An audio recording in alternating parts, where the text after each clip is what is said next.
Lalu di sisi lain Yanyan sendiri saat ini tengah berada di Gunung Salju RH. Yanyan sendiri bertanya-tanya apa yang harus dirinya lakukan. Linsin adalah satu-satunya pria yang pernah menggerakkan hatinya dalam hidup ini. Dirinya sangat menyukainya. Selama dirinya bisa bersamanya, dirinya bisa mengabaikan yang lainnya. Namun, Yusu Suan telah menjadi teman terdekatnya yang paling terpercaya sejak kecil. Dengan ini, Yanyan benar-benar harus melepaskannya. Dalam pikiran Yanyan, Yanyan sendiri berharap Dewa Gunung Salju dapat memenuhi keinginannya. Biarkan mereka menjalani kehidupan yang tak berkesudahan ini bersama. Namun di saat itu tiba-tiba sebuah angin bertiup sangat kencang dan hingga membuat Yanyan sendiri terlempar, lalu jatuh. Dan nyatanya Yanyan saat ini berada di sebuah jurang. Yanyan pun berpegangan dan berusaha merangkak naik. Namun karena permukaan salju yang lembek membuat pegangannya bergeser. Yanyan pun bertanya-tanya dalam tangisnya, apakah dirinya benar-benar akan mati di sini? Dan mencoba berteriak agar orang lain bisa menyelamatkannya. Di saat itu, Yanyan juga ingin melihat Linsin serta meminta maaf. Dirinya telah berbohong, dirinya tidak ingin berpisah dari Linsin. Kemudian di waktu lain di kaki Gunung Salju RH, Linsin bersama dengan si bos sedang berjalan mendaki Gunung Salju RH. Si bos pun bertanya, apakah Linsin tidak memakai terlalu sedikit pelapis? Apakah Linsin yakin akan baik-baik saja? Linsin pun seketika mengatakan, si bos tidak usah bacot dan menyebut bahwa dirinya baik-baik saja. Menemukan Yanyan jauh lebih penting dibandingkan pelapis. Lalu di saat menatap sekitar, Linsin pun menyadari ada banyak jalan. Tidak ada yang tahu rute mana yang diambil Yanyan. Dengan ini, Linsin pun akan mencoba jurus lain yang dirinya kuasai. Jurus kali ini, Linsin akan mencoba menghitung lokasi Yanyan menggunakan detail kelahirannya. Setelahnya, Linsin pun mendapatkan gambaran lokasinya, serta Yanyan sepertinya sedang dalam kesulitan hari ini. Dengan ini, dirinya harus cepat menemukannya. Segera Linsin pun berlari ke rute yang lain. Bos pun seketika bertanya, kemanakah Linsin pergi? Itu bukan jalan yang seharusnya mereka ambil. Si bos pun meminta Linsin untuk menunggu, biarkan dirinya memimpin jalannya. Lalu si bos pun menyebut Linsin bajingan. Dalam pikirannya dirinya tidak tahu apa yang salah dengan Linsin, tapi itu tidak masalah dengan kecepatannya. Dia akan kehabisan napas dan berlutut dalam waktu kurang dari 10 menit. Begitu mereka mencapai ketinggian 4.000 meter tidak akan ada sinyal. Linsin akan seperti apa? Artinya benar-benar tidak berdaya tanpa ada yang bisa membantunya. Namun setelah 1 jam berlalu, si bos pun dengan napasnya yang hampir habis bertanya-tanya, apakah Linsin manusia atau Linsin alien? Si bos pun bangga dengan kecepatan panjatnya yang tak tertandingi. Namun Linsin terus mengikuti dirinya selama ini, orang lain akan pingsan seharusnya. Sekarang ini adalah 4.000 meter di atas permukaan laut. Linsin hanya mengenakan jaket biasa, namun dia tidak merasa dingin sama sekali. Lalu Linsin pun segera mengajak si bos untuk mempercepat langkah kakinya. Si bos pun meminta Linsin untuk perlahan, karena dirinya perlu beristirahat. Namun Linsin tidak menghiraukannya. Lalu 1 jam berikutnya lagi, si bos pun merasa bahwa sudah benar-benar kehabisan energi. Si bos pun merasa bahwa dirinya sudah benar-benar kehabisan energi. Dirinya tidak bisa menangkap Linsin sama sekali. Si bos pun bertanya-tanya bagaimana ini mungkin. Linsin berlari tanpa henti, tak ada tanda-tanda penyakit ketinggian, dan dia bahkan tidak sesak napas. Si bos pun merasa ini tidak bisa berlangsung lebih lama lagi. Bos pun seketika meminta Linsin untuk berhenti, jalan di depan berbahaya. Linsin pun bertanya, apakah ada yang salah? Bos pun menyebut bahwa ada banyak retakan es di jalan depan, mereka tidak bisa mendekatinya, lebih baik mengambil jalan memutar. Dalam pikiran si bos saat ini, dirinya hanya ingin melelahkan Linsin sedikit, sehingga dirinya bisa memerasnya. Namun si bos juga tidak bisa membahayakan hidupnya untuk saat ini. Namun Linsin pun menyebut bahwa jalan memutar terlalu lambat, pergi ke jalan sini lebih baik. Linsin pun merasa bahwa Yanyan sudah sangat dekat. Lalu di saat si bos ingin mengatakan sesuatu, Linsin seketika menutup mulutnya dan memintanya untuk jangan banyak bacot. karena Linsin merasa mendengar sesuatu. Dan ternyata itu adalah sebuah teriakan seseorang yang menyebut namanya. Dengan jiwa jagoan neon yang sudah meledak, Linsin pun segera berlari ke arah suara tersebut, dan Linsin yakin itu adalah suara Yanyan. Lalu Yanyan sendiri merasa bahwa dirinya tidak memiliki kekuatan yang tersisa. Yanyan tidak ingin mati. Jika dirinya bisa melihat Linsin sekali lagi, maka dirinya akan berterus terang. Dan seketika pegangan Yanyan pun terlepas. Namun nyatanya seseorang datang tepat waktu meraih tangan Yanyan. Yanyan sendiri pun bertanya-tanya siapakah dia. Dan ternyata dia adalah sang jagoan neon Linsin. Segera Linsin menarik Yanyan keluar dari jurang. Linsin pun bertanya, apakah Yanyan baik-baik saja? Bahkan jika Yanyan terluka dan tidak bisa bergerak, Linsin memintanya untuk tidak khawatir. Dirinya akan membawa Yanyan menuruni gunung ini. Dengan dirinya di sini, Yanyan tidak perlu khawatir lagi. Namun Yanyan sendiri merasa bahwa ini adalah genjutsu. Tidak mungkin Linsin ada di sini. Ini pasti shinobi Gunung Salju RH yang memberinya satu penglihatan terakhir tentang Linsin sebelum dirinya mati. Yanyan pun bertanya-tanya kepada Linsin. Apakah Linsin tahu ketika dirinya menghadapi kematian hanya ada satu orang yang dipikirannya? Dan itu adalah Linsin.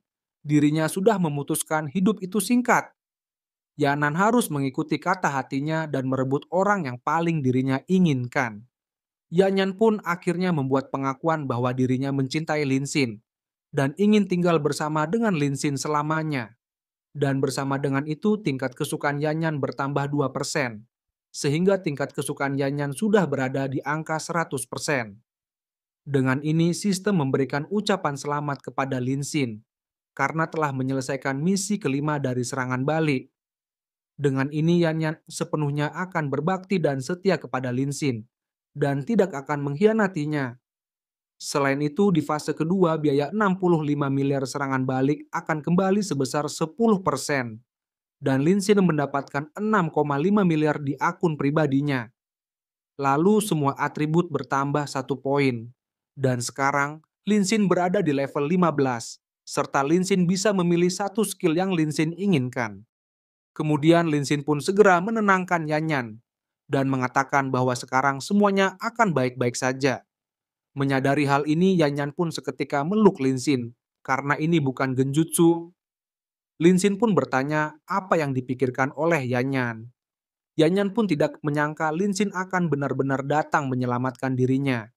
Linsin pun kembali menenangkan Yanyan dan mengajak Yanyan untuk turun gunung sekarang.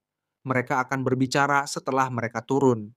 Segera Linsin menggendong Yanyan dan memberikan tabung oksigen untuk Yanyan gunakan.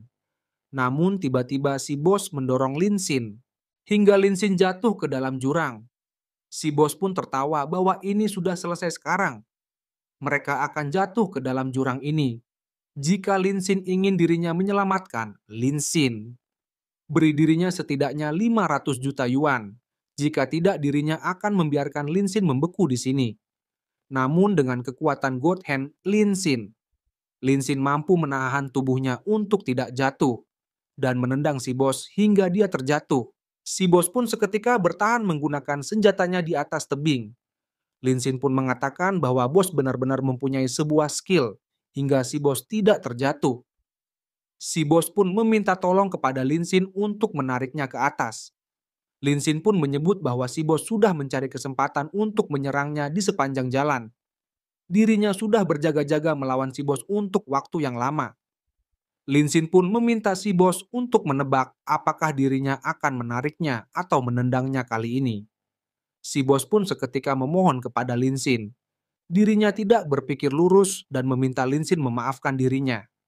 Namun tiba-tiba cengkeraman senjata si bos bergeser, dan ini membuat si bos semakin panik. Dan di saat yang sama sebuah getaran terjadi di gunung itu. Dan ternyata itu adalah longsor salju. Yanyan pun seketika panik, dan Yanyan pun meminta Linsin untuk segera menurunkannya, dan meminta Linsin untuk segera pergi menarikan diri sendirian. Sedangkan si bos hanya bisa tertawa mendengar Yanyan meminta Linsin untuk cepat keluar dari longsor. Apakah mereka bercanda? Tampaknya si bos telah melakukan terlalu banyak hal jahat. Dengan ini, dewa datang untuk menghukum dirinya. Yanyan pun segera mendorong Linsin untuk pergi dari sini. Linsin pun bertanya, apakah Yanyan bercanda? Jika dirinya berlari, tentu saja mereka akan berlari bersama. Yanyan pun seketika terdiam mendengar hal ini. Linsin pun seketika mengambil ponselnya dan mendekati si bos dan mengatakan, jika si bos bersumpah untuk menyerahkan dirinya ke polsek terdekat dan mengakui seluruh operasi pariwisata pasar gelapnya, dirinya akan menyelamatkan si bos. Si bos pun menyebut bahwa Linsin sudah gila. Linsin bahkan tidak dapat menyelamatkannya, apalagi dirinya. Linsin pun tidak merespon hal ini dan meminta si bos menjawab pertanyaannya, iya atau tidak. Linsin pun meminta si bos untuk bergegas karena waktu terus berjalan. Si bos pun menyebut Linsin benar-benar gila. Si bos pun menyebut bahwa mereka telah gila, mereka akan tetap mati, dirinya akan menjadi gila dengan Linsin. Dengan ini dirinya akan mengakui semua kejahatan yang terkait dengan bisnis pariwisatanya. Buktinya ada di berangkas di kantornya dan memberitahu kata sandinya. Mendengar hal ini, Linsin pun segera mengangkat si bos dan seketika mengambil skill yang diperlukan, yaitu Naster Ski serta mengaktifkannya. Dan tak berselang lama salju pun longsor. Dan terlihat Linsin pun kini menaiki sebuah papan ski. Dan Yanyan berpegangan kepada Linsin dengan sangat erat. Dan nyatanya si bos bertindak sebagai papan skinya. Anjing dijadiin papan ski bangsat. Si bos pun hanya bisa pasrah dengan situasinya. Yanyan pun mengatakan bahwa naik ski melalui longsor salju ini sangat luar biasa. Dan seketika Yanyan mencium Linsin serta mengatakan sesuatu kepada Linsin bahwa dirinya tidak akan pernah lagi meninggalkan Linsin. Di saat begini malah sempat celopot njir hingga mereka berhasil melewati longsor salju ini. Kemudian di desa Gumiau, polisi pun kini telah menggeledah kantor si bos dan menangkap semua antek-antek si bos. Orang-orang pun sangat puas dengan hal ini dan mereka mendengar bahwa hal ini dilakukan oleh orang misterius. Mereka pun seketika menyuriki komplotan itu dan meminta mereka untuk keluar dari New York. Setelahnya, Linsin pun kini mampir di sebuah pemandian air panas untuk berendam. Dan Linsin pun merasakan hangatnya air panas yang sangat nyaman setelah dingin yang dia rasakan sebelumnya. Dan akhirnya setelah hari yang panjang dan melelahkan, Linsin bisa beristirahat. Lalu di saat yang sama, Yanyan pun datang dan bertanya apakah airnya terlalu panas. Linsin pun seketika menatap ke arah Yanyan. Dan Yanyan sendiri malu akan hal ini dan meminta Linsin untuk berhenti menatapnya. Linsin pun menyebut bahwa Yanyan pasti kedinginan. Karena gunung bersalju hari ini, Linsin pun mengajak Yanyan untuk berendam di sumber air panas. Yanyan pun seketika mendekat dan merendamkan kakinya. Dan Yanyan sendiri menyebut bahwa airnya sedikit terlalu panas. Mendengar hal ini, Linsin pun akan menuangkan air hangat kepada Yanyan untuk membantu Yanyan agar terbiasa dengan panasnya. Dan perlahan Linsin mulai menuangkan air ke badan Yanyan. Lalu Yanyan pun menyebut bahwa dirinya merasa sangat bahagia sekarang, kalau saja Yusuan bersama mereka dirinya sangat merindukannya. Yanyan pun ingin tahu bagaimana keadaan Yusuan sekarang. Linsin pun seketika meminta Yanyan untuk tenang. Mendengar hal ini Yanyan sedikit bingung maksud dari Linsin. Dan nyatanya tiba-tiba seseorang datang. Wew, apa katisem? Dan ternyata itu adalah Yusuan yang segera berlari memeluk Yanyan. Yanyan pun kaget dan bertanya-tanya bagaimana Yusuan ada di sini. Yusuan pun segera meminta maaf kepada Yanyan. Yanyan sendiri meminta Yusuan untuk tidak meminta maaf. Tidak ada dari mereka yang salah. Linsin sangat luar biasa. Jatuh cinta padanya adalah sesuatu yang tidak bisa mereka bantu. Namun mulai sekarang mereka akan selalu bersama. Yusuan pun mengerti hal ini. Dan saat ini mereka pun disuguhkan dengan pemandangan salju yang indah. Namun di saat itu Yanyan pun bertanya-tanya, apakah itu monyet yang sedang berendam? Yusuan pun menyebut bahwa mereka benar-benar monyet karena tidak menekan tombol like. Yusuan pun tidak menyangka monyet ternyata juga suka mata air panas. Dan di saat mereka berendam, tangan God Hand, Linsin pun mulai beraksi. Dan ini mengagetkan mereka berdua. Menurut kalian apa yang terjadi kepada Yanyan dan Yusuan? Coba komen di bawah. Yan Yan pun sangat kesal dengan hal ini dan bertanya, mengapa Linsin melakukan hal seperti itu? Linsin pun menyebut bahwa pemandangan salju, sumber air panas, dan keindahan momen ini seharusnya dinikmati semaksimal mungkin. Mengapa harus membuang waktu melihat monyet? Yusuan pun seketika menyebut bahwa seharusnya tidak begitu dan meminta Yanyan untuk menghentikan Linsin. Namun Yanyan pun tidak bisa berbuat apa-apa karena Linsin terlalu kuat. Yusuan pun kesal karena Yanyan dan Linsin mulai menjahilinya bersama. Yusuan pun meminta Yanyan untuk tidak mengganggunya di tengah dan jangan gigit telinganya. Linsin pun tersenyum jahat dan menyebut bahwa telinga Yusuan itu adalah titik lemahnya. Setelah satu gigitan saja, Yusuan tidak akan kuat menahannya. Hingga celepot pun dilepaskan. Lalu Yusuan pun juga tidak ingin hanya titik lemahnya saja yang diketahui. Yusuan pun memberitahu Linsin bahwa titik lemah Yanyan ada di telapak kakinya. Yanyan pun seketika tertawa keras dan meminta Yusuan untuk berhenti menggelitiknya, dirinya sekarang menyerah. Linsin yang mengetahui hal ini pun tidak tahan ingin mengetahui respon Yanyan dan akan mencobanya. Yanyan pun seketika melarang Linsin melakukannya karena sangat geli. Yanyan pun bersumpah bahwa dirinya akan mati jika Linsin melakukannya. Dan nyatanya aksi Linsin dibantu oleh Yusuan yang memegang tangannya serta menyebut bahwa ini adalah balasan atas tindakan yang Yanyan lakukan sebelumnya. Sangat bahagia ya mereka, Mimin jadi mau, dan seketika Linsin mulai memainkannya. Yanyan pun seketika tertawa terbehak-behak dan menyebut bahwa dirinya tidak bisa bernapas. Yanyan tahu dirinya salah dan meminta maaf. Yanyan pun terus tertawa dan menyebut bahwa dirinya akan mati. Namun kembali serangan ini berbalik dan Linsin malah kembali mengerjai Yusuan. Yusuan pun bertanya, mengapa Linsin malah membohonginya dan tidak fokus kepada Yanyan. Linsin pun mengatakan bahwa dirinya hanya bersikap adil. Semua orang mendapat giliran. Hingga hal ini dinikmati bersama, Yanyan pun menyebut bahwa tenaganya benar-benar terkuras. Dirinya tidak bisa bergerak lagi. Linsin pun bertanya apakah mereka sudah siap. Malam masih sangat panjang. Dirinya sudah sial dengan 20-30 ronde. Hingga paginya mereka terlihat masih tertidur pulas, Linsin pun segera menyapa mereka dengan kata-kata selamat pagi. Namun Yusuan meminta Linsin untuk membiarkan mereka tidur lebih lama, hingga kejadian ini malah membuat mereka berlibur bersama-sama. Mereka pun menyebut bahwa ini adalah perjalanan paling menakjubkan yang pernah ada. Dan kini mereka pun telah kembali ke kesibukan mereka masing-masing. Lalu berpindah ke asrama laki-laki.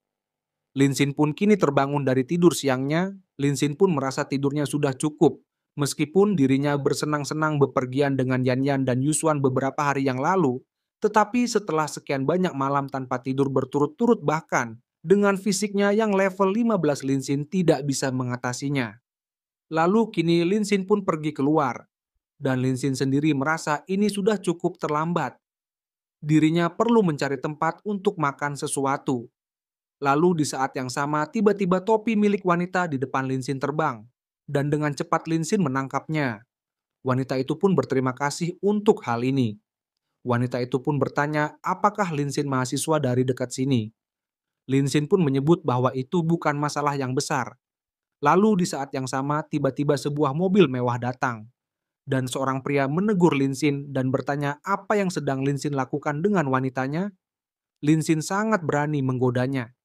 Si wanita pun meminta si pria untuk tenang, ini bukan seperti yang si pria pikirkan. Si wanita pun menjelaskan bahwa topinya tertiup angin, dan pemuda ini mengambilkannya untuknya. Si pria yang menerima penjelasan ini merasa tidak puas dan menatap Linsin dengan tatapan mata najwa. Si pria kembali meminta Linsin menjaga dirinya serta jaga matanya. Wanita ini adalah miliknya. Dirinya mendukungnya dengan 100.000 yuan sebulan. Mendengar hal ini Linsin pun hanya menatap dengan perasaan bingung dan menyebut si pria goblok. Si pria pun kembali menyebut untuk tidak pernah berpikir bahwa dirinya tidak tahu apa yang Linsin rencanakan. Linsin pikir hanya karena Linsin muda dan penuh energi, Linsin bisa mendekati setiap wanita cantik yang Linsin lihat. Dengan ini biar dirinya beritahu sesuatu kepada Linsin, bahwa masa muda itu murah. Wanita tidak peduli dengan laki-laki seperti Linsin.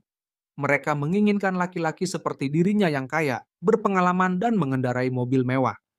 Linsin yang mendengar hal ini setika menjauh dan mengatakan kepada si pria, "Goblok, siapa juga yang ingin mendakti wanitanya?" Dan menyebut jika dia sakit maka pergilah ke puskesmas. Lulu si pria pun memberitahu wanitanya bahwa orang harus tahu batas kemampuan mereka. Laki-laki sepertinya yang punya mobil, rumah dan wanita cantik di sampingnya dengan kekayaan puluhan juta. Ada orang yang tidak akan pernah mencapai level ini seumur hidupnya. Itu butuh bakat dan kemampuan. Si wanita pun mengerti lelakinya sangat berbakat.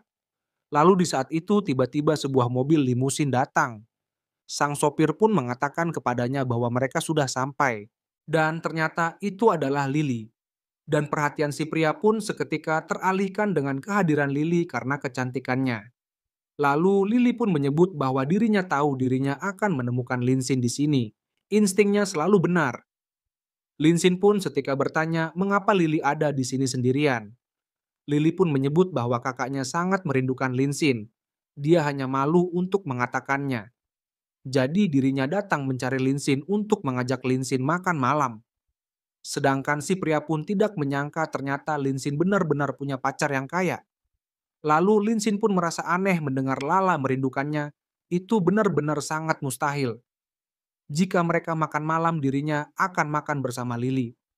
Lily pun menyebut bahwa itu tidak benar.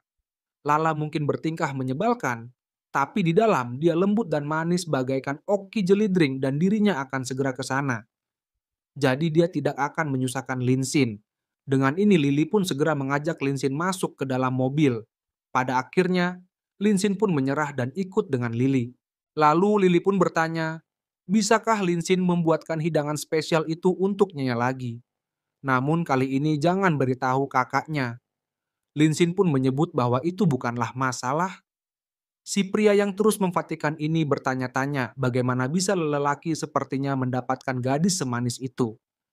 Menumpang hidup pada salah satu saudara perempuan, sambil pacaran dengan yang lain, itu tidak mungkin dan ini tidak mungkin nyata. Apakah ini genjutsu milik Itachi? Kemudian Linsin pun bertanya apa yang terjadi dengan keluarga Sia. Lily pun seketika panik dan bertanya apakah Linsin sudah menemukan jawabannya. Lalu Lily pun menjelaskan kejadiannya. Minggu lalu ada dua orang datang menjenguk kakaknya. Mereka adalah Yin Lian dan Tang Yaude. Lalu Tang Yaude menyapa Lala. Karena lama tidak bertemu, dirinya sangat sibuk akhir-akhir ini. Serta meminta maaf tidak bisa menghadiri pemakaman ayahnya. Lala pun mengerti dan untuk hal itu Tang Yaude tidak perlu meminta maaf. Lalu Lala menyebut bahwa Tang Yaudah menyebut ada masalah penting di telepon. Ada apakah itu? Tang Yaudah pun mengajak Lala untuk melewati formalitasnya dan langsung ke intinya. Tang Yaudah pun bertanya, apakah Lala ingat kompetisi seni lidah dewa tahun ini? Mereka mengadakan kompetisi ke-6, tepat di sini di kota Yanxiang. Mereka sangat ingin rumah Xiaoyi berpartisipasi, dan mereka akan merasa terhormat jika Lala bergabung dalam panel juri. Lalu Lily menjelaskan kepada Linsin bahwa seni lidah dewa adalah kompetisi koki yang diselenggarakan bersama oleh banyak restoran terkenal di Cina. Setiap restoran mengirim satu atau dua koki terbaiknya untuk berkompetisi memperebutkan kejuaraan. Ayahnya juga pernah berpartisipasi saat dia masih hidup. Dan saat itu Lala mau menolak dan Lala saat itu meminta maaf kepada Tang Yaude. Karena bisnis rumah Xiaoyi belum berjalan lancar akhir-akhir ini, dirinya bekerja keras untuk mengelola semuanya. Jadi mereka harus melewatkan kesempatan ini. Lalu Tang Yaudah pun menyebut bahwa kompetisi ini pertama diselenggarakan oleh ayah Lala, dirinya dan banyak pendiri restoran. Tuan Xiao mencurahkan seluruh hatinya pada kompetisi ini. Sekarang, setelah Lala membawa warisannya, Lala seharusnya tidak menolak permintaan kecilnya. Selain itu, bukankah kota Yanxiang adalah wilayah rumah makan Xiaoyi? Jadi mereka juga berharap rumah Xiaoyi dapat menyediakan beberapa tempat untuk kompetisi ini. Ini sangat mudah bagi Lala. Pada saat yang sama, program ini akan disiarkan langsung ke seluruh negeri, yang juga dapat mempromosikan rumah makan Xiaoyi. Kemudian pada akhirnya Lala pun menyetujuinya. Dalam kompetisi ini, rumah Xiaoyi akan menyediakan tempat kompetisi untuk Dewa Seni Lidah. Rumah Xiaoyi juga akan mengirim 2 koki untuk berkompetisi dalam kompetisi tersebut. Tang Yaude pun sangat senang mendengarnya, dan dirinya juga senang dapat bekerja sama dengan Lala.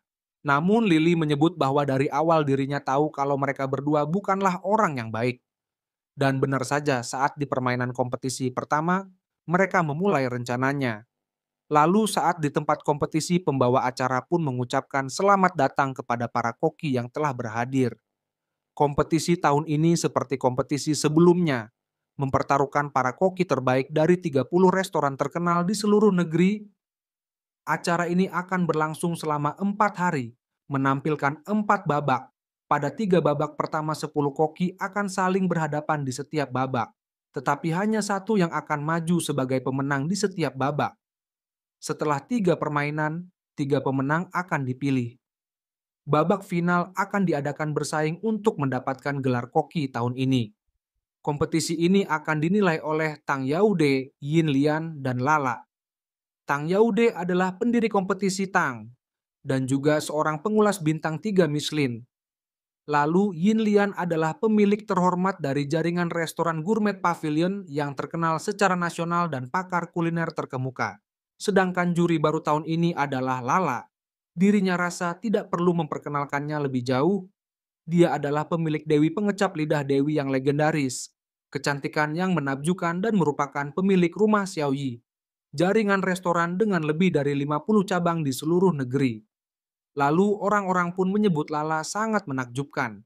Hanya dengan melihat tatapan yang tajam, dirinya merasa ingin colai. Ini adalah kesempatan mereka untuk menyaksikan Dewi legendaris perasa beraksi.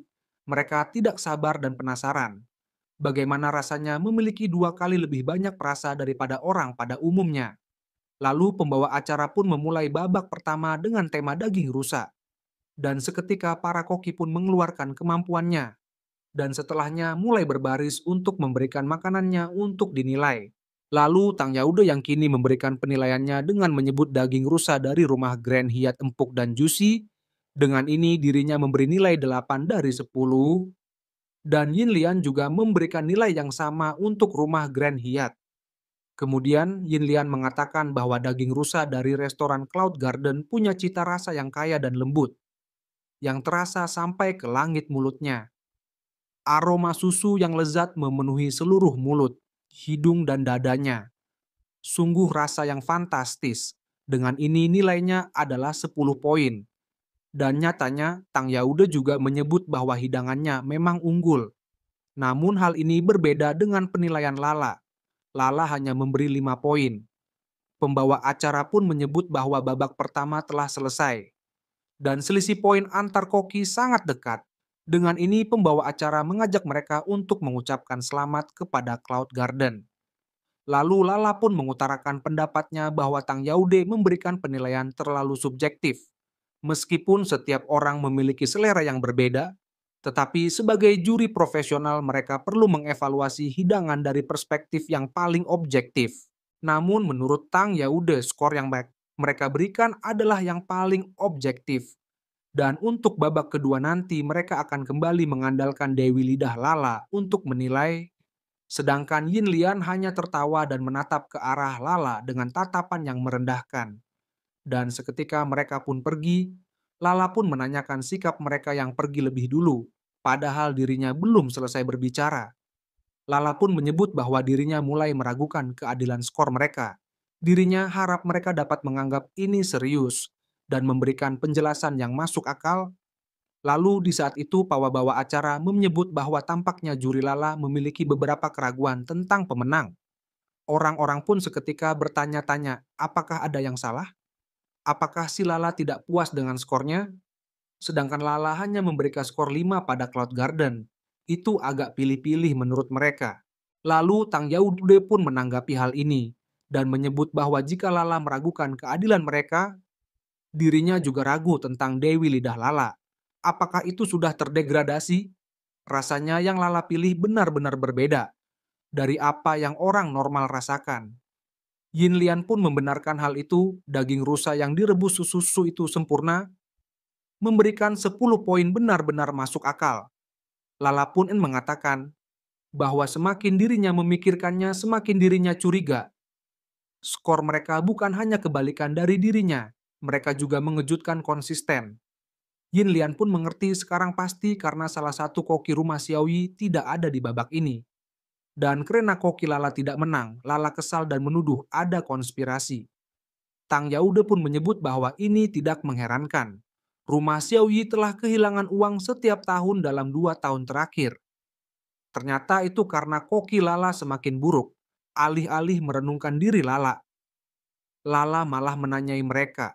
Seorang wanita muda manja seperti Lala pasti tidak memiliki kemampuan untuk menjalankan bisnis. Rumah Xiaoyi yang sebesar itu, rumah Xiaoyi yang Tuan Xiao kembangkan dengan menghabiskan seluruh hidupnya, akan hancur di tangan Lala. Mendengar hal ini, Lala sangat marah dan menyebut mereka sangat berani mengatakan hal seperti itu. Lalu orang-orang pun kini bertanya-tanya, mengapa para juri pada ribut sekarang? Sebagian orang pun menyebut bahwa ini jelas kesalahan Lala. Kokinya tidak seperti orang lain. Sangat terampil ketika mereka mulai menipu. Mereka pun bertanya-tanya, mengapa rumah Xiaoyi mulai menawarkan? Ternyata mereka telah kehilangan uang dari tahun ke tahun. Mereka juga menemukan bahwa harga hidangan mereka semakin tinggi, tapi rasanya tidak lebih dari sebelumnya. Mereka pun merasa tidak ingin makan di rumah Xiaoyi lagi. Dengan tindakan Lala ini hanya merusak reputasinya sendiri. Di saat yang sama Yuyan pun berlari ke arah Lala dan mengatakan bahwa segalanya tidak bagus untuk mereka sekarang. Dan tidak ada bukti untuk membuktikan bahwa mereka terlibat dalam konspirasi apapun. Dengan ini mereka harus pergi sekarang. Segera Yuyan mengajak Lala untuk segera berbalik pergi. Namun di saat itu Tang Yaude menegur Lala dan bertanya, apakah Lala akan mengundurkan diri sebagai juri? Karena marah dengan ini, biarkan dirinya memberitahu Lala sesuatu. Jika Lala mundur dari perannya sebagai juri membayar denda masalah kecil, masalah sebenarnya kerusakan permanen pada reputasi rumah Lala. Tang Yaude pun menyarankan agar memikirkannya dengan hati-hati. Dan bahkan jika Lala berhenti, mereka akan mencari juri yang lain, itu tidak akan merugikan kompetisi sedikit pun. Lala pun nampak kesal mendengarnya, namun Lala berusaha keras untuk tidak meresponnya dan memilih pergi untuk meninggalkannya. Lalu sesampainya di kediaman keluarga Xiaoyi, menurut Yuyan karena kompetisi disiarkan secara langsung dan ditonton banyak orang. Kejadian ini dengan cepat menjadi viral dan menjadi topik yang sedang tren saat ini. Opini publik tentang rumah Xiaoyi di online sangat buruk. Bahkan ada kampanye untuk tidak makan di rumah Xiaoyi lagi. Tang Yaude dan Yin Lian selama wawancara mereka bahkan berani mengatakan bahwa mereka mengharapkan Lala untuk bertindak secara profesional, adil, dan tidak memihak pada penjurian berikutnya. Mendengar hal Lala pun sangat marah dan menyebut mereka berdua sebagai bajingan, hingga melampiaskan emosinya pada barang-barang yang ada di rumah. Kemudian Lala pun bertanya, apakah Yuyan menemukan sesuatu?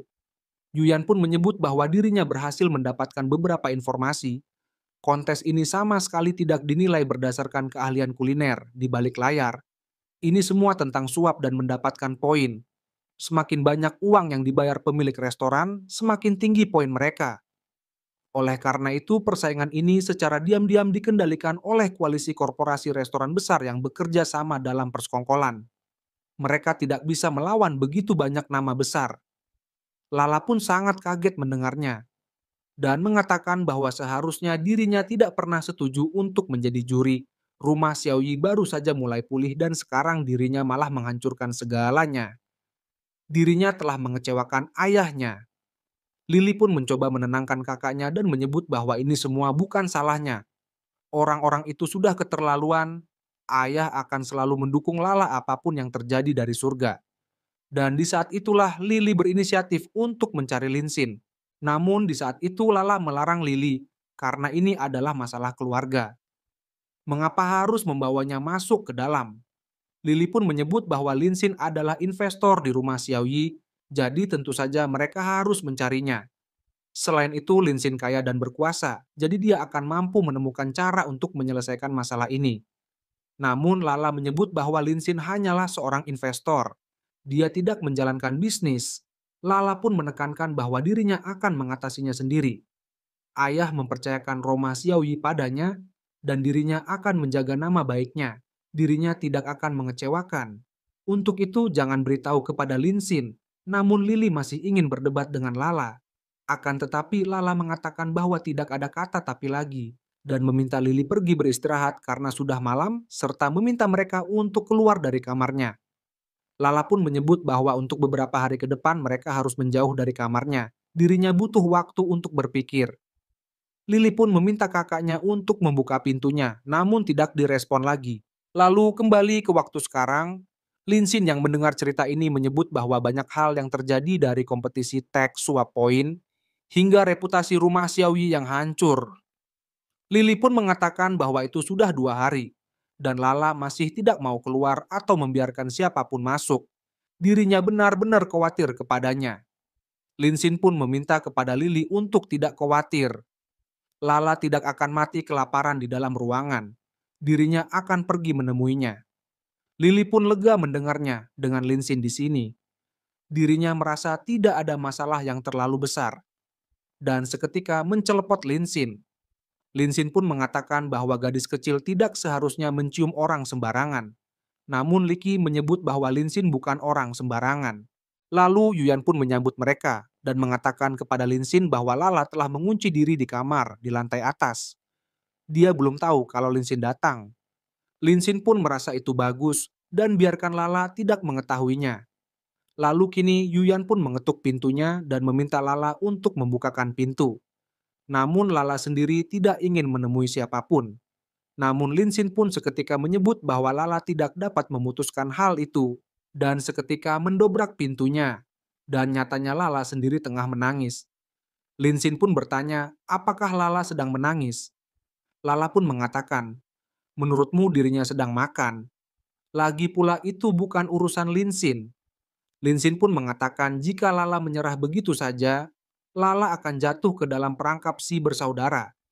Lala pun seketika kaget mendengar kata si bersaudara dan bertanya apa maksud Linsin. Menurut Linsin masalah ini tercium bau konspirasi dari awal sampai akhir, jadi dirinya meminta tim peretas temannya untuk menyelidikinya. Dan seperti yang diharapkan, Tang Yaude hanyalah boneka. Dalang sesungguhnya adalah si bersaudara. Mereka gagal membeli rumah Xiaoyi sebelumnya, dan sekarang mereka mencoba menghancurkannya. Mendengar hal ini, Lala pun sangat marah dan akan melaporkan mereka ke polisi. Linsin pun seketika bertanya keinginan Lala yang melapor ke polisi, apakah Lala punya bukti. Lala pun menyebut bahwa bukankah barusan Linsin baru saja bilang kalau Linsin menemukan bukti. Linsin pun menyebut bahwa dirinya melakukannya, namun dirinya tidak pernah mengatakan akan memberikannya secara cuma-cuma. Lala pun seketika bertanya apa yang Linsin inginkan. Linsin pun seketika meminta Lala untuk memperhatikan nada bicaranya. Dan seketika dengan malu-malu Lala memanggil Linsin dengan sebutan bos dan kembali bertanya dengan sopan kepada Linsin. Apa perlu dirinya lakukan agar Linsin bisa menyerahkan buktinya? Linsin pun seketika bersemangat mendengar nada bicara dari Lala. Lalu Linsin pun menyebut bahwa dirinya lapar dan masak sesuatu untuknya. Namun sebelum itu isi dulu perut Lala. Namun Lala pun menyebut bahwa dirinya tidak bisa memasak. Linsin pun meminta Lala untuk belajar dan lakukan sekarang. Lala pun pada akhirnya hanya bisa menuruti kemauan Linsin. Dalam pikiran Lala, Linsin hanya ingin melihat dirinya mempermalukan dirinya sendiri. Linsin mungkin akan mencemooh masakannya dan menyebutnya tidak berharga. Tapi demi keluarga Xiaoyi, penghinaan kecil itu tidak ada artinya. Lalu saat ini mereka pun menuju sebuah dapur dan Linsin nampak takjub karena dapur mereka sangat besar. Lala pun menyebut bahwa ayahnya senang masak semua jenis piring untuk mereka. Jadi dia mengubah setengah dari rumah ke dapur, ini hanya area satu. Ada 2 bagian lagi di dalamnya, ditambah ruang penyimpanan besar dengan lebih dari 2.000 jenis bahan domestik dan internasional. Dengan ini dirinya akan mulai sekarang. Lala pun bertanya, apakah Linsin hanya akan berdiri di sana dan menonton? Dan nyatanya, Linsin meminta Lily untuk mengajaknya berkeliling di dapur. Lily pun dengan senang hati melakukannya. Mereka memiliki banyak barang di dapur mereka, termasuk banyak peralatan dapur dan bahan-bahan yang menarik. Namun tiba-tiba Linsin dan Lily mendengar sebuah teriakan. Dan ternyata Lala sedang tertimpa pintu kulkas. Lin yang melihat hal ini mengingat sesuatu. Dari apa yang dirinya amati, seharusnya ada buku sihir di dalam peti harta karun ini. Namun Lin segera menghentikan pikiran aneh ini. Lalu Lin pun mendekat dan menawarkan bantuannya. Lala sendiri merasa malu dilihat oleh Insin seperti ini. Lala pun mengatakan bahwa dirinya tidak butuh bantuan Lin. Dirinya bisa bangun sendiri. Namun menurut Lin jika Lala bisa bangun, maka Lala sudah melakukannya. Lin pun meminta Lala untuk menahannya sebentar. Dirinya akan menyingkirkan benda berat itu dari Lala. Lalu Lin pun bertanya, apakah Lala masih baik-baik saja? Apakah ada yang sakit? Dan apakah Lala bisa bernapas dengan benar? Lalu di saat itu Lala pun bertanya apakah dirinya tidak berguna. Lin pun seketika bertanya, siapa yang mengatakan hal itu? Lala berhasil mempertahankan rumah Xiaoyi, bahkan ketika dikepung oleh serigala, Lala sudah melakukan yang terbaik. Mendengar hal ini Lala bertanya-tanya, apakah Lin menunjukkan perhatiannya kepada dirinya? Dan seketika poin kesukaan Lala bertambah 10% dan total kesukaan Lala saat ini adalah 55%. Lalu di saat Lin ingin mengembalikan rak dinding, ternyata sekrupnya rusak, sehingga Lin harus melepasnya lebih dulu. Namun di saat itu tanpa Lin sadari, si Otong menempel kepada Lala.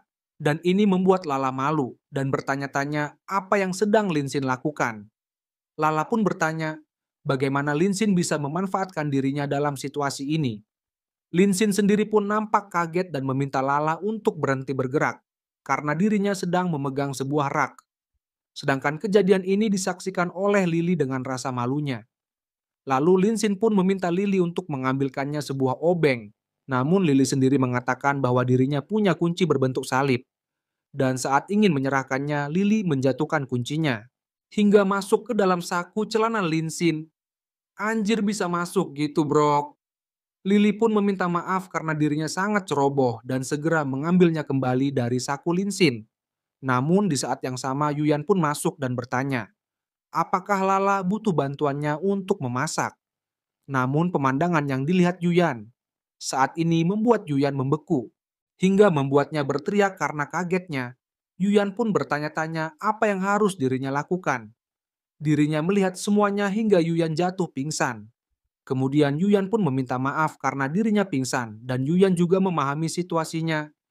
Bahwa saat itu Lala terjepit rak yang ambruk, tapi untungnya Lin datang tepat waktu.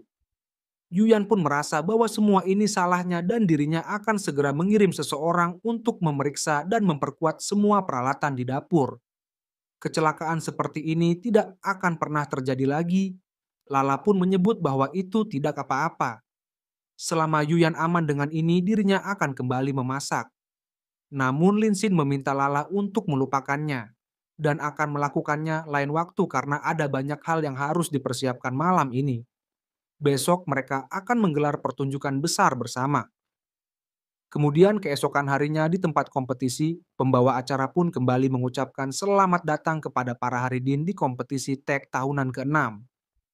Hari ini datang dari restoran Lezat Yue Tasti, Yue Lai Inn Jade Pavilion, The Texas Hotel, dan Rumah Xiaoyi.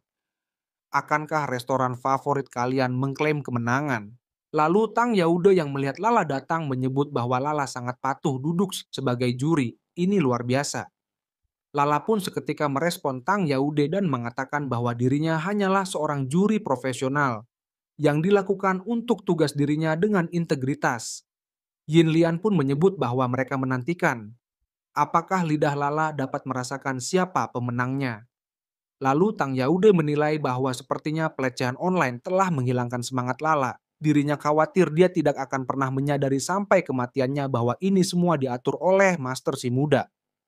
Pewaris manja tanpa otak seperti La tidak akan pernah bisa mengalahkan seorang penjahat yang berpengalaman seperti Master si muda.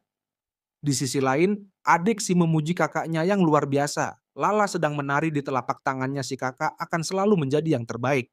Setelah rumah Xiaoyi runtuh, Lily akan menjadi miliknya.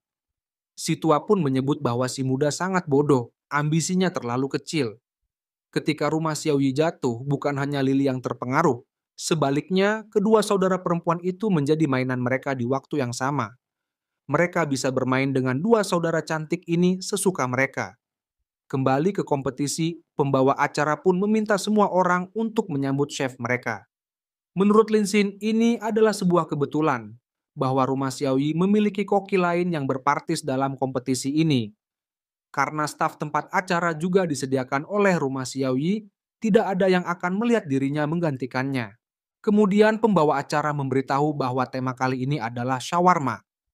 Shawarma mungkin tampak sederhana karena berpasangan dengan hampir semua hal, tapi membuatnya benar-benar lezat dan cukup unik untuk menonjol adalah tantangan yang dapat dikeluarkan. Dengan ini, pembawa acara memulai kompetisinya. Segera Linsin menunjukkan keahliannya dalam mengelola bahan masakan. Lala pun menilai bahwa Linsin benar-benar terlihat cukup bagus saat dia memasak dan seketika poin kesukaan Lala bertambah 5%. Lalu pembawa acara pun menyebut bahwa waktu sudah habis dan para chef dipersilakan untuk menyajikan hidangannya. Lalu Tang Yaude menyebut bahwa kinerja shawarma solid. Bergaya kantor milik restoran Yue Tasti mendapat 8 poin. Yin Lian menyebut shawarma milik Yue Lan In bahkan lebih baik dengan 9 poin tanpa ragu. Ini adalah skor tertinggi sejauh ini.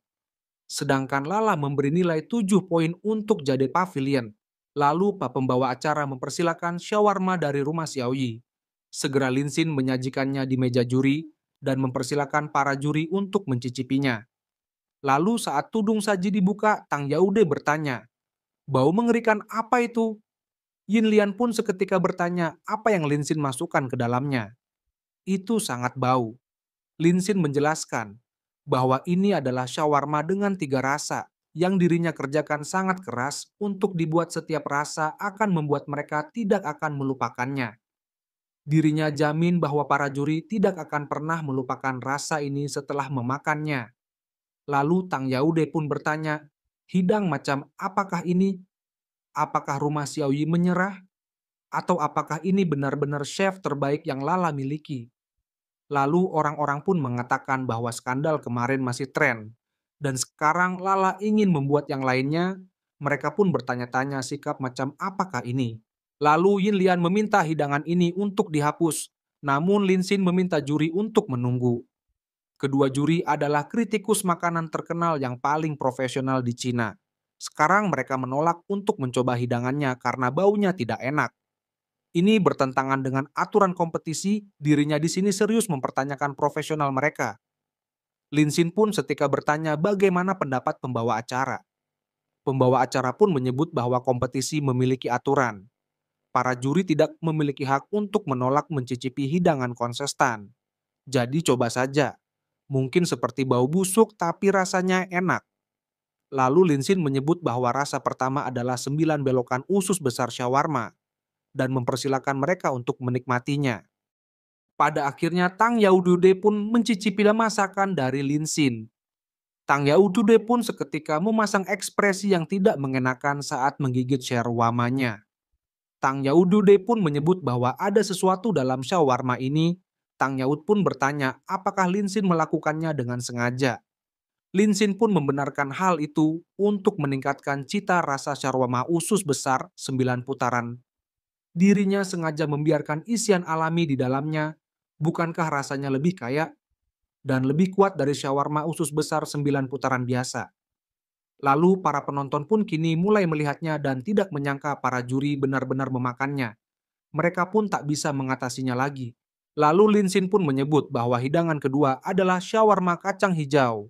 Dan segera Lin Xin meminta mereka untuk mencicipinya. Dan nyatanya juri pun setika memuntahkan makanan tersebut, serta bertanya mengapa kacang ini masih mentah. Namun Lala pun merasa heran dengan sikap Tang Yaude, dan bertanya siapa yang bilang kacang itu mentah. Shawarma kacang hijau ini sungguh sangat lezat. Dalam pikiran Lala, shawarma yang dibuat Lin Xin untuk dirinya adalah yang normal. Lalu Lin Xin pun menyebut bahwa yang terakhir adalah shawarma tahu busuk yang membuat baunya lebih menyengat. Diisi dengan daging hiu Islandia yang banyak di dalamnya. Tang Yaude pun menyebut bahwa bau amonianya sangat menyengat. Ini tidak mungkin benar-benar bau amonia. Yin Lian pun menyebut bahwa ini benar-benar siksaan sensorik, tubuh dan jiwanya diserang oleh bau busuk ini. Yin Lian pun merasa sangat buruk. Seluruh tubuhnya basah plek bau amonia. Rasanya seperti berubah menjadi hiu Islandia sungguhan. Tang Yaude pun menyebut bahwa Linsin benar-benar bodoh. Linsin menggunakan makanan paling menjijikan untuk membalas dendam kepada mereka.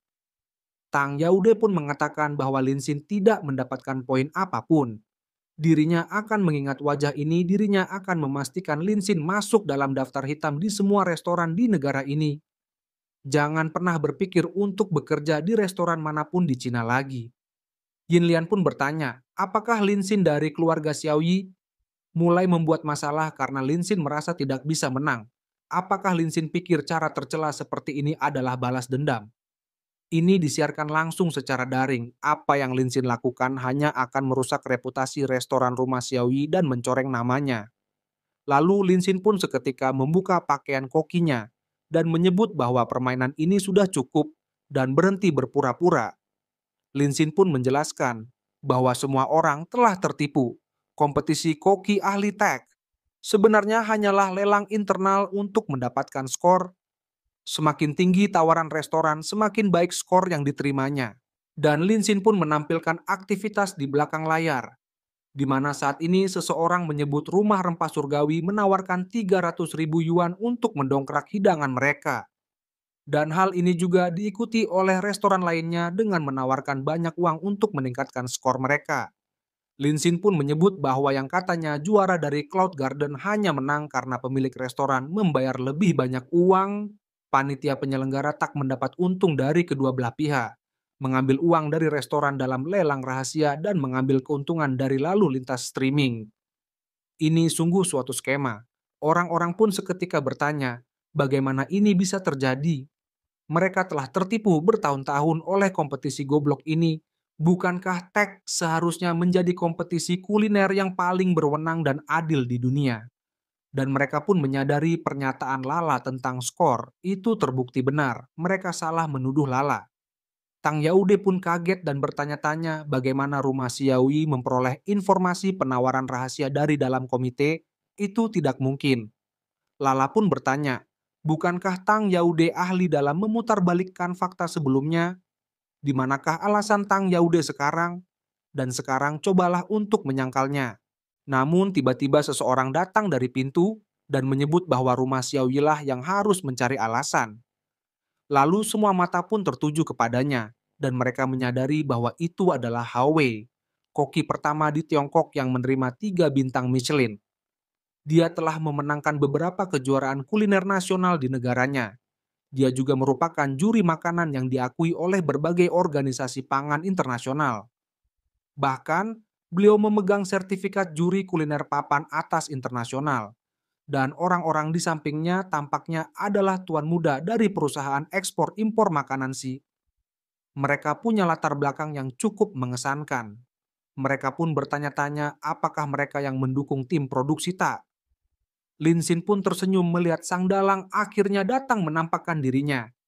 Lalu Howie pun mengatakan untuk tidak membiarkan rumah Xiaoyi menyesatkan mereka. Lelang yang ditampilkan di layar hanyalah persaingan yang sehat di antara restoran-restoran besar.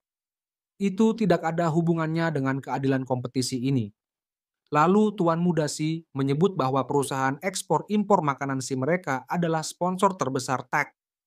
Tidak akan membiarkan rumah Xiaoyi mencoreng namanya. Kakak tertua Si pun membenarkan hal tersebut. Para koki di rumah Xiaoyi kurang memiliki skill dan tidak dapat memenangkan kompetisi. Jadi mereka terpaksa mencuri catatan lelang resmi mereka. Kemudian mereka mengungkapkannya dalam upaya putus asa untuk memanipulasi hasil kompetisi. Hao pun mengatakan bahwa dirinya menjamin integritas tag.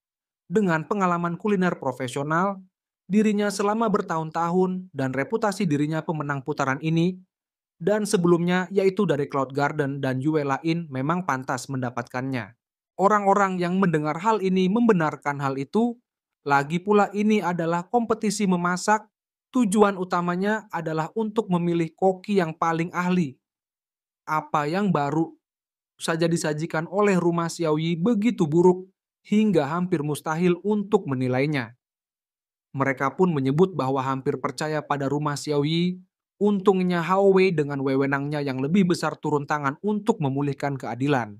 Namun sebagian orang menyebut bahwa mereka tetap mendukung rumah Xiaohi memang makanannya mahal. Tetapi tidak dapat dipungkiri bahwa rasanya sungguh lezat. Mereka pun merasa bingung dengan lelang ini. Kalau lelangnya kurang tepat tapi selama kompetisi tidak curang, itu tidak masalah.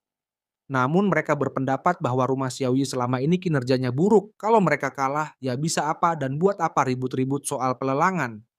Hingga para penonton pun menjadi ribut dengan hal ini. Lalu Lin Xin pun bertepuk sebelah tangannya dan meminta kepada semua orang untuk tidak lupa. Ini kompetisi memasak, siapa yang memasak hidangan terbaik dan terlezat berhak menang. Dengan ini, Lin Xin mengajak mereka semua untuk mengulangnya lagi. Kali ini mereka akan mengundang beberapa perwakilan penonton untuk bergabung dalam panel juri. Lin Xin pun bertanya, apakah mereka siap? Hao Wei dan saudara Si pun menatap mereka dengan penuh rasa curiga. Hao Wei pun menyebut bahwa seorang koki sejati membuktikan diri dengan skill memesaknya. Itulah keyakinan yang selalu dirinya pegang. Di babak ini jurinya adalah dirinya, Tang Yaude, Yin Lian, dan Lala A. Penonton juga dapat memilih dua pencicip yang memenuhi syarat untuk bergabung dengan mereka sebagai juri. Lalu salah seorang penonton berdiri dan mengatakan bahwa mereka adalah food vlogger, makanan dengan pengalaman masakan yang luas. Dan mereka memiliki jutaan pengikut di stasiun 13, mereka mengajukan diri sebagai juri pencicip. Lalu pembawa acara pun menyebut bahwa berikutnya adalah tema makanan laut. Dengan ini mereka pun akan memberikan segalanya untuk menghancurkan rumah Xiaoyi dan akan memastikan bahwa mereka tidak akan pernah bangkit lagi. Dan seketika hidangan-hidangan mewah pun kini sudah disajikan. Lalu panel juri pun menyebut bahwa ini tidak mengherankan. Jika dia merupakan salah satu koki terbaik di negeri ini, cukup satu gigitan saja dari hidangannya dan mereka akan jatuh cinta. Lalu juri dari penonton pun bertanya, apakah rumah Xiaoyi memiliki peluang? Dengan skill yang luar biasa seperti itu. Namun salah seorang juri penonton menyebut bahwa rasanya mereka sudah kalah. Dan seketika masakan dari Lin Xin pun kini sudah siap. Lalu Hao Wei mendengar nama masakan Lin Xin menyebut bahwa namanya terlalu umum. Tang Yaude juga menyebut bahwa penampilannya juga biasa saja. Namun juri penonton menyebut baunya sangat enak. Sedangkan Yin Lian mengatakan bahwa ini tidak ada presentasi sama sekali. Artinya Lin Xin sudah kalah setengah dari pertarungan. Lalu Lala pun menilai bahwa akhirnya dirinya bisa mencicipi masakan Lin Xin lagi. Lalu saat mereka mencicipi makanan, mereka pun seketika terhanyut dalam kelezatan masakan Lin Xin. Mereka pun bertanya-tanya, masakan ini enak sekali, mereka serasa terbang. Aroma yang kaya dan pedas langsung mengenai indera perasanya, daging kepiting lembut halus seperti sutra, dan sedikit kenyal. Mereka pun bertanya-tanya mengapa rasanya sangat lezat. Rasanya yang kuat benar-benar membuatnya terkagum-kagum. Lalu Lala sendiri menyebut bahwa daging kepitingnya lembut. Namun tidak hancur. Telur kepitingnya lengket. Namun meleleh di mulut dan guritanya sangat kenyal dan menyegarkan, semuanya bergulung di lidah bagaikan ombak di lautan. Rasanya pedas dipadu dengan kekayaan lemaknya langsung menusuk hatinya. Dirinya merasa seperti seekor kepiting yang ditangkap oleh gurita. Sama sekali tidak dapat menahannya, dengan ini dirinya dilahap habis, setiap tetes terakhirnya sangat enak, bahkan otot lidahnya jadi lepas kendali. Dan di saat yang sama poin kesukaannya tambah sebesar 12% hingga total kesukaan Xianing menjadi 72%. Hao Wei yang telah mencicipi masakannya seketika melirik ke arah dua si bersaudara dan bertanya, mengapa koki drum rumah Xiaoyi bisa sebagus ini? Mengapa mereka berdua tidak memberitahunya sebelumnya? Namun Tuan Muda Si meminta Hao Wei untuk berhenti berbicara. Dirinya membayar 20 juta. Hao Wei harus segera menyelesaikan pekerjaannya dengan benar. Lalu pembawa acara pun seketika bingung dan hendak mengumumkan pemenangnya. Lalu Lala dan juri penonton pun memberi rumah Xiaoyi dengan 10 poin. Sedangkan Hao Wei, Tang Yaude, dan Yin Lian memberikan 10 poin kepada Cloud Garden. Sedangkan untuk rumah Xiaoyi adalah 0. Namun pihak juri penonton tidak setuju dengan keputusan tim Hao Wei. Mereka menyebut bahwa jika dilihat dari ekspresi mereka saat makan tumis kepiting dan gurita pedas, itu bukan yang Hao Wei rasakan sebelumnya. Tang Yaude pun menyebut bahwa koki rumah Xiaoyi pasti menggunakan beberapa teknik memasak atau trik canggih untuk menciptakan rasa yang tidak alami seperti itu. Yin Lian membenarkan hal itu, hidangan yang dibuat oleh koki Cloud Garden adalah yang terbaik, lezat dan sangat normal. Selain itu enak dan sehat. Juri penonton pun menyebut itu tidak masuk akal. Mereka pun bertanya, apakah menurut Tang Yaude mereka tidak bisa mengetahui apakah ada tipuan? Tang Yaude hanya sedang membuat alasan dan berbohong. Hao Wei pun bertanya, kredensial apa yang mereka miliki? Apakah mereka mengantongi sertifikat 3 bintang Michelin? Apakah mereka seorang juri makanan papan atas yang tersertifikasi internasional? Dan apa yang dirinya katakan adalah mutlak? Rumah Xiaoyi kalah dalam kompetisi ini. Lala pun menyebut bahwa Hao Wei memang koki bintang 3 Michelin. Namun Hao Wei sudah kehilangan hati nuraninya untuk bekerja pada orang seperti ini. Lala pun bertanya, apakah medali yang Hao Wei kenakan itu tidak berarti apa-apa bagi Hao Wei. Lalu orang-orang pun bingung siapa yang benar dalam hal ini. Siapapun yang memiliki otoritas paling tinggi, perkataan mereka lah yang paling berbobot. Lin Xin pun seketika tertawa. Tuan muda yang melejat Lin Xin tertawa bertanya, apakah Lin Xin mencoba tertawa untuk menutupi kekalahannya? Lin Xin pun setika dengan santainya menyuruh mereka untuk keluar sekarang. Mereka pun seketika melihat ke arah pintu. Dan ternyata 3 orang saat ini berjalan ke arah Lin Xin. Pertama, Direktur Panduan Michelin. Kedua, Presiden Asosiasi Koki Utama Bergengsi di Dunia Gourmet. Ketiga, Presiden Asosiasi Koki Kerajaan Internasional. Perhatian orang-orang seketika teralihkan. Mereka pun ingat orang itu adalah Presiden Organisasi Pangan Negara mereka. Dan Asosiasi Koki Kerajaan Internasional, mereka pun menyebut ini luar biasa. Yuyan pun memberitahu mereka bahwa orang asing itu adalah Direktur Michelin Guide. Saat ini, wanita Amerika itu adalah Presiden Asosiasi Koki Bergengsi Ahli Kuliner Dunia. Mereka pun bertanya-tanya, ada apakah ini? Apakah Tech bertanggung jawab atas hal ini? Apakah Tech punya pengaruh sebesar ini? Kemudian mereka pun seketika menyapa Lin Xin sebagai Tuan Qian dan mengucapkan terima kasih atas nama Asosiasi Koki Internasional karena telah menyumbang sebesar 300 juta yuan untuk dana subsidi makanan anak-anak. Mereka sudah mendengar banyak tentang Lin Xin. Mereka kembali mengucapkan terima kasih atas dukungan finansial Lin Xin sebesar 100 juta yuan untuk Michelin. Mereka sangat berterima kasih juga atas sumbangan Lin Xin berupa peralatan dapur dan bahan-bahan senilai 100 juta yuan kepada World Gourmet Masters Prekta Association. Dan semua itu tanpa mengharapkan imbalan apapun. Hao Wei pun sangat kaget dengan hal ini dan menyadari bahwa itu adalah panduan Michelin saat ini. Dua saudara Si pun kaget mendengar Lin Xin menyumbang 500 juta yuan kepada 3 organisasi pangan utama. Tang Yaude pun baru tahu bahwa Lin Xin adalah Tuan Qian yang legendaris itu. Tang Yaude kira dia hanyalah koki rendahan dari rumah Xiaoyi.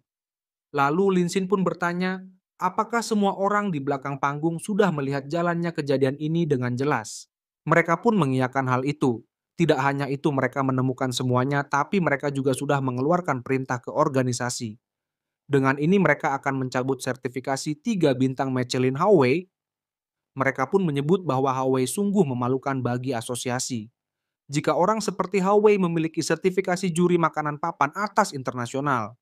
Sebagai Presiden Asosiasi Koki Ahli Dunia dengan ini, mereka menyatakan sertifikasi Hao Wei tidak sah.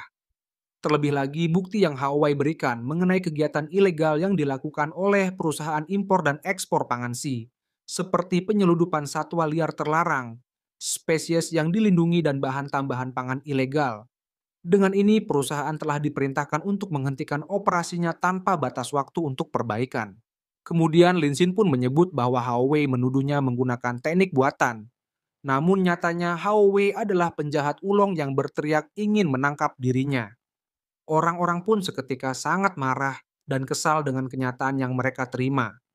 Dan segera melampiaskan kemarahannya kepada Tang Yaude dan kawan-kawan, mereka pun seketika mencoba lari dari amukan NPC. Namun nyatanya Tang Yaude dan teman-teman telah dihadang oleh pihak polsek. dan menyebut bahwa mereka ditahan atas tuduhan iklan palsu, fitnah melalui siaran langsung, pencemaran nama baik, penggalangan dana ilegal, penyeludupan, dan beberapa kejahatan lainnya. Dengan ini mereka semua secara resmi ditahan. Mereka pun seketika memohon untuk tidak dipenjarakan. Huawei pun menyebut bahwa Tuan Muda Xi telah menghancurkan reputasinya. Selama ini telah hilang. Dirinya tidak akan membiarkan mereka, bahkan di penjara Huawei pun mengakui kesalahannya. Dirinya akan membongkar semua kejahatan saudara Xi lainnya, cukup berikan dirinya hukuman yang lebih ringan. Lalu Tang Yaude menyebut bahwa ini semua salah dua saudara Xi. Mengapa mereka harus menyinggung pria ini? Mereka pantas menerimanya. Lin Xin pun mengatakan bahwa dirinya sudah menginstruksikan Yuyan untuk mengakuisisi perusahaan impor dan ekspor makanan Xi dengan harga rendah selama masa penangguhan dan perbaikannya. Dengan cara ini, rumah Xiaoyi akan memiliki rantai pasukan yang terjamin untuk bahan-bahan berkualitas dengan biaya yang lebih rendah. Rumah Xiaoyi kini mengambil langkah maju yang solid dalam pertumbuhannya. Dengar hal ini, Lala pun merasa takjub, dan seketika poin kesukaannya bertambah 8%, sehingga total kesukaannya saat ini adalah 80%. Kemudian, Lala pun seketika mengajak Lin Xin untuk mengikuti dirinya yang akan memasak untuk Lin Xin. Lin Xin pun menyebut bahwa Lala terlihat percaya diri. Apakah Lala sudah menguasai salah satu hidangan khasnya? Tidak hanya mie saja. Lala pun menyebut bahwa dirinya tidak akan merendahkan dirinya untuk memasak sesuatu yang biasa saja. Dan Lala akan memasak bahan masakan abalon. Dalam pikiran Lala, abalon adalah kepala tunggal kelas atas dengan harga masing-masing 20.000 yuan. Bahan ini sangat mudah digunakan sehingga bahkan yang terburuk pun tidak akan bisa mengacaukannya. Lala pun bertanya-tanya apakah dirinya curang. Dengan menggunakannya, Lin Xin mungkin tidak akan menyadarinya.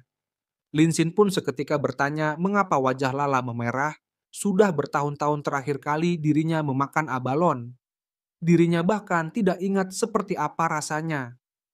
Lala pun menyebut bahwa itu akan menjadi masakan yang paling lezat. Di sisi lain, Yin Lian yang saat ini berada di tahanan pun menyebut bahwa kacang hijau yang mereka makan tadi beracun. Yin Lian pun meminta seseorang untuk segera membawanya ke rumah sakit untuk pompa perut atau dirinya akan mati. Sedangkan Tang Yaude pun memohon kepada seseorang untuk menyelamatkannya. Mampus lu goblok. Lalu berapa hari kemudian, Lin Xin pun kini bersama teman-teman di kamar asramanya pergi menggunakan sebuah bis. Mereka pun menyebut bahwa kali ini mereka menuju Yaudu untuk menghadiri ceramah Profesor Luas Siang. Dengan ini mereka akan menganggapnya sebagai liburan. Namun Zhao Tong menyebut bahwa mereka perlu menulis laporan saat mereka kembali dan memperingatkan mereka untuk berhenti bermalas-malasan. Zhao Tong juga menyebut bahwa dirinya dengar di sana ada kebun binatang yang sangat hebat dan mengajak mereka untuk melihatnya. Namun Lin Xin sendiri mengatakan bahwa dirinya lebih tertarik mencoba masakan lokal. Namun tiba-tiba di depan mereka saat ini terjadi sebuah kecelakaan yang membuat laju bis mereka berhenti. Mereka pun bertanya-tanya apa yang sedang terjadi, apakah ada yang mati di sana? Lin Xin pun seketika berdiri karena penasaran. Dan ternyata saat ini di luar ada si cantik Clara. Akhirnya sekian lama cerita ini, si cantik memunculkan diri. Lin Xin pun seketika berjalan mendekati dan menyapanya. Si cantik Clara pun seketika memeluk Lin Xin dengan sedih. Namun, segera si cantik Clara menjauh serta meminta maaf. Lin Xin pun seketika bertanya, apakah Clara baik-baik saja? Si cantik Clara pun menyebut bahwa dirinya baik-baik saja. Namun ayah Ruo-Ruo tidak sedang baik-baik saja. Mendengar hal ini, Lin Xin pun menduga bahwa ayah Ruo-Ruo meninggal. Si cantik Clara pun menjelaskan, ayah Ruo-Ruo bekerja sebagai sopir yang mengantarkan barang-barang mewah. Hari ini, dia seharusnya mengantarkan sejumlah barang ke Yaudun. Karena dia mendengar Lin Xin memberi Ruo-Ruo sebuah lintasan balap baru-baru ini, dia pikir, ini akan menjadi kesempatan bagus untuk mengajaknya memeriksanya. Semuanya dimulai dengan baik. Tapi saat mereka keluar dari pintu keluar jalan tol, sebuah mobil di sebelah kiri mereka tampaknya menyadari telah melewati jalur pintu keluar dan tiba-tiba berbelok di depan mereka untuk menyalip. Kemudian kecelakaan mobil terjadi yang menyebabkan ayah Ruo-Ruo kakinya patah. Mendengar hal ini, Linsin pun agak lega karena ayah Ruo-Ruo tidak meninggal dan meminta Ai cantik Clara untuk berhenti membuatnya terdengar begitu dramatis. Linsin pun mengatakan bahwa ini memang disayangkan, tetapi setidaknya tidak lebih buruk. Cobalah untuk melihat sisi baiknya. Lalu si cantik Clara pun menyebut bahwa masih ada satu masalah besar. Ada kiriman mendesak yang sangat dibutuhkan klien. Dirinya tidak tahu cara mengemudi dan mobilnya terbalik di sebelah sana. Dirinya tidak tahu apakah harus pergi ke rumah sakit bersama ayah Ruo-Ruo atau di sini dan menunggu truk diderek datang. Lalu saat Linsin mendekati mobilnya, ternyata itu Wuling Senchei. Linsin pun tidak menyangka mereka bisa merusak mobil sehebat itu. Linsin pun bertanya-tanya mobil jenis apakah yang mereka kendarai. Sedangkan mobil satunya lagi dalam kondisi yang lebih buruk seperti yang diharapkan dari Wuling Senchei. Linsin pun seketika mencoba jurus tangan God Hand-nya untuk membalik mobil ini dan berharap mobilnya masih bisa melaju. Orang-orang pun memuji kerja Linsin. Sekarang jalannya tidak terhalang lagi. Mereka pun tidak menyangka mahasiswa ini sangat kuat layaknya Thanos. Lalu si cantik Clara sendiri pun tidak menyangka Linsin benar-benar sangat kuat. Linsin pun memberitahu Clara bahwa ini tidak apa-apa. Mobilnya masih berfungsi, jadi dirinya akan membantu Clara untuk mengirimkan barang. Linsin pun meminta Clara untuk memberinya alamatnya. Si cantik ke Clara pun seketika berterima kasih. Linsin telah banyak membantu keluarga mereka. Dirinya bahkan tidak tahu bagaimana membalasnya. Linsin pun meminta Clara untuk tidak khawatir. Itu bukan masalah besar. Balas saja dengan cara yang paling terkecil jika Clara benar-benar menginginkannya. Si cantik Clara pun mengerti, lain kali dirinya akan membalasnya. Lalu di saat yang sama, barudak Linsin pun mendekat dan bertanya, "Apa yang sedang terjadi?" Linsin pun mengatakan bahwa sesuatu yang tidak terduga terjadi. Jadi dirinya perlu membantu temannya mengantarkan sesuatu dan mereka bisa pergi lebih dulu. Mereka pun mengerti dan meminta Linsin untuk berhati-hati. Si cantik Clara sendiri juga meminta maaf kepada mereka karena mengganggu jam kuliah mereka. Mereka pun menyebut bahwa itu tidak benar. Jika dirinya bisa menyetir, dirinya pasti akan ikut membantu juga. Menolong orang lain adalah sifat dasar mereka. Dan setelahnya Linsin pun pergi. Orang-orang pun kaget melihat mobil yang tidak memiliki pintu masih bisa melaju. Lalu Linsin yang melihat alamat pengirimnya di distrik Yunbai, Yaodu di apotik musim panas, dan barangnya adalah Blue Pills. Linsin pun merasa bahwa dirinya rasa ini benar-benar sesuatu yang mendesak bagi klien. Dan kedengarannya juga mahal. Lalu Linsin sendiri saat ini tengah mencari rute dari ponselnya, dan seketika navigasi pun kini telah mencarikan rute terpendek untuk Linsin. Dan segera Linsin melaju. Sementara itu di mobil lain, seorang pria merasa bahwa hari ini adalah hari keberuntungannya, mengendarai Hummer XL custom barunya, dan dirinya bahkan berhasil mendapatkan kencan dengan Duremang. Lalu Duremang sendiri merasa ini sangat membosankan. Pria itu pun menyebut bahwa Duremang adalah putri legendaris Du, yang dikabarkan mustahil untuk dikencani. Ternyata ada di mobilnya sekarang. Siapa bilang Duremang sulit untuk dikencani? Dan lihat sekarang dirinya telah berhasil. Dirinya akan membanggakannya pada teman-temannya nanti. Lalu pria ini pun memanggil Duremang dan meminta izin untuk membiarkan dirinya menceritakan tentang Hammer customnya. Harganya adalah 10 juta yuan. Serta menceritakan soal fitur-fiturnya, setiap spesifikasi melampaui Hammer biasa. Lalu Duremang yang mendengarkan ocehan pria ini menilai bahwa pria yang selalu dirinya temui. Mereka hanya memamerkan uang mereka atau membanggakan pengalaman mereka. Tidak ada kesegaran sama sekali. Lalu di saat yang sama orang-orang yang berada di jalan pun memperhatikan mereka. Si pria pun menilai bahwa itu sudah wajar. Itulah tampilan yang dirinya harapkan. Begitu Hammer customnya melaju, dirinya menjadi raja jalanan. Lalu Duremang sendiri seketika menanggapi omongan si pria dan mengatakan bahwa itu tidak buruk dengan nada yang datar. Hal ini pun membuat si pria membatu. Kemudian tak berselang lama, Linsin pun nyatanya mendahului mobil Hammer si pria. Si pria pun meminta Duremang untuk melihat mobil Wuling ronsokan di depan itu. Dirinya dapat menyalipnya hanya dengan sedikit menginjak pedal gas. Seketika si pria mengejar Linsin serta menegurnya. Linsin pun seketika bertanya, Apakah si pria berbicara dengan dirinya? Si pria pun membenarkan hal itu dan menyebut Linsin sebagai seorang pecundang yang bangkrut dari luar kota. Dengan ini, biarkan dirinya mengajari Linsin satu aturan. Ketika Linsin melihat mobil mewah seperti miliknya di masa depan, maka Linsin harus minggir. Namun nyatanya Linsin lagi-lagi mendahuluinya hingga membuat si pria kesal. Si pria pun menilai bahwa Linsin berani mengabaikannya dengan mobil jelek dengan harga puluhan ribu yuan. Dan itu terjadi tepat di depan Duremang.